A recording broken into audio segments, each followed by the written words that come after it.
Hey guys, Jamie Lee here at BirdTricks to talk about an important but not the hottest, happiest topic. It's basically planning for your bird's future for after you're gone.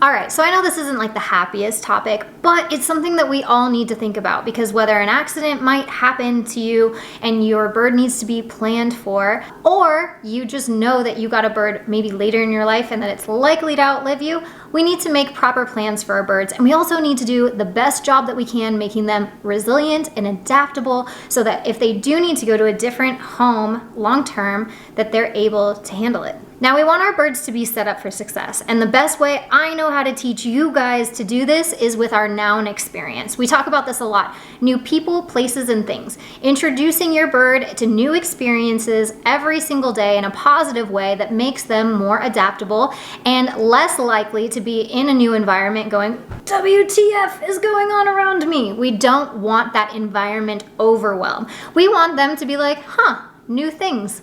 Whoa, it got bright. Hello, sun.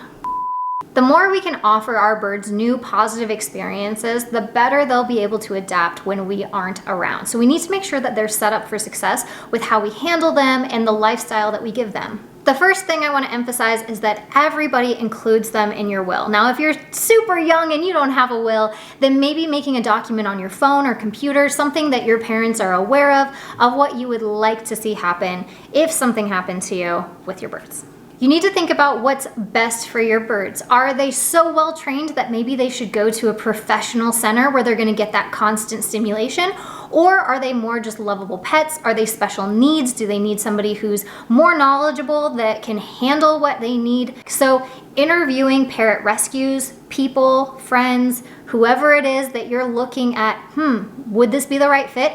Interviewing those people ahead of time to really make that decision is going to go a long way in being able to make the right decision if it comes to it. Not all parrot rescues are the same. Some are forever sanctuaries, like Project Perry. They tend to take birds in and they're a forever home. The birds are not getting rehomed. Whereas other rescues may take birds in as forever homes, depending on their situation, whereas they may rehome others. So that's why it's so important to interview them, because depending on what you want to happen for your bird, that'll be an important aspect of consideration when you're talking to these people. A cool thing to have organized is all of the records for your birds. So keeping a special binder or folder or even a document folder on your laptop so that people can access these things that have the weight charts and just daily logs and any sort of training, any medical records, anything that would be helpful for somebody going on in the future that might be taking care of your bird. A cool thing I've found that a lot of people do is they secure a trust fund for their parrots. I know a lot of people that have done this just based on the fact that they got a parrot later in life and they want to make sure that everything's set up for their parrot to have all of its needs be met. So they actually set up a trust fund for their bird.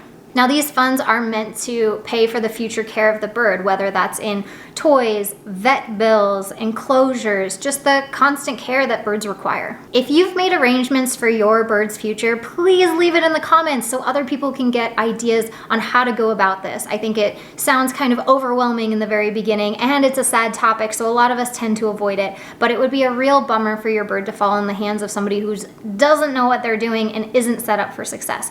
So really have that in mind as you're taking care of your bird for that adaptability and really exposing them to new experiences. You probably notice here on the channel that we're constantly taking our birds on road trips, and it's so much fun. They are very adaptable, and it's a pleasure to show them brand new spaces. One of my favorite things is letting my budgie out in a new hotel room and just seeing her reaction to all these different places, or backstage in dressing rooms or in arenas. I just love seeing my birds' reactions to the new places, and they've learned to handle them with ease and are actually probably better behaved when we're on the road because there's so much unknown and I'm the known thing. So they're like, whoa, what's going on? And kind of looking to me for direction.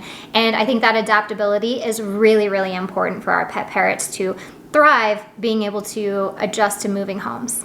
You may also want to state whether or not you think that it's best for your birds to go together or individually. You know, I come from a household that has multiple birds, and it's something that I would need to think about of, do I want certain birds to stay together, or is it actually better if they're separated depending on their needs and what they might do best in?